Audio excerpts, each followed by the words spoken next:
So it's happened again. Wendy was videotaped looking confused, disoriented.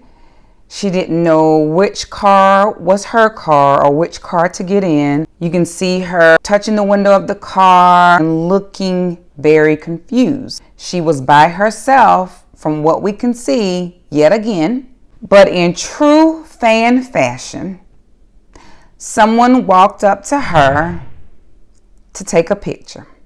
Many people are saying, why is she out alone? Where's her guardian? Who's supposed to be looking out for her? Those are very valid questions. But let me tell you what I think might be happening. Hi there, everybody. I'm Dr. Macie Smith, the social gerontologist providing education, training, and caregiver coaching to help you and your families reach the next best level of care. So Wendy was videoed looking confused, disoriented, not really knowing which car was hers, in the streets. Looks like she's by herself yet again. Now, many people are wondering, where's her guardian? I'm wondering that too. Or even if she has a guardian. But let me say this. Just having a guardian does not restrict the person who needs the guardian outright. Let me tell you what I mean by that.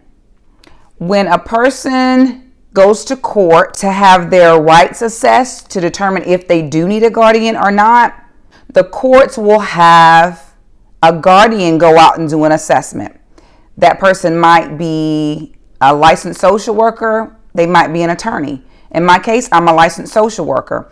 And so when the guardian goes out to do the assessment, there's a report that has to be provided to the court. That report indicates the areas that the person requires assistance with. That report will indicate which rights will be restricted.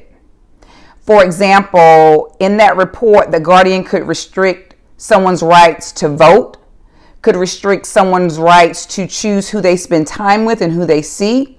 It could also restrict someone's rights to manage their money, to manage their medication, and or their health care. Those are just a few. There are a list of rights that could be taken away from the person. And so that guardian goes in and checks off which rights should be restricted.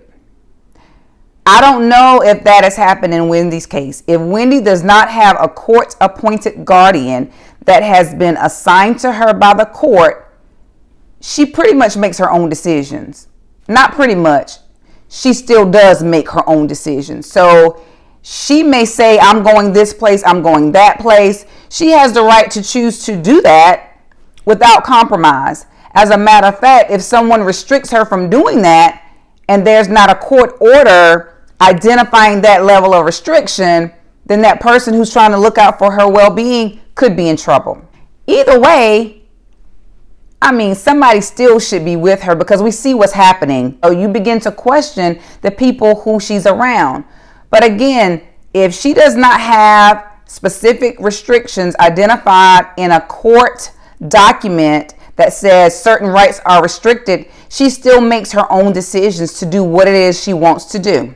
Now, if there is a court order that identifies specifically the restrictions and the guardian on record is having a difficult time enforcing those restrictions, then that guardian would then contact the Department of Child and Family Services or the Department of Social Services or some semblance of that organization. Not only does that organization or that agency manage child protection, but they also manage adult protection for those 18 or older who may have a mental illness, a cognitive impairment, some other type of disability or infirmities. If that guardian contacts the Department of Social Services or the Department of Child and Family Services and says, I need help, this is what's happening, I cannot enforce the restrictions because X, Y, Z. That agency is a custodial agency.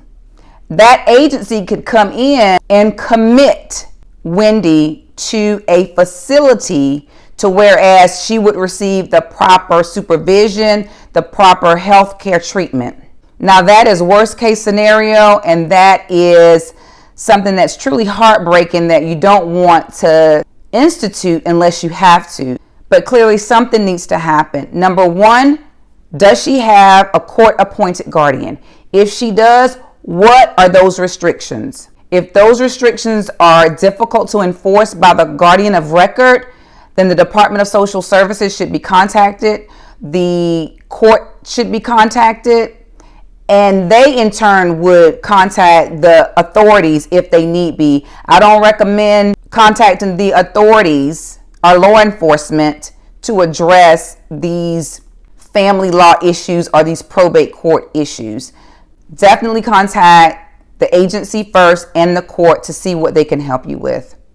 Let me know what you think. At this point, y'all, I'm wondering, should Kelvin come back in the picture if he's not already in the picture? I don't know. Tell me what y'all think. For these tips and more, be sure to like, subscribe, and don't forget to click the bell so that way you know when I upload a new video. Until next time.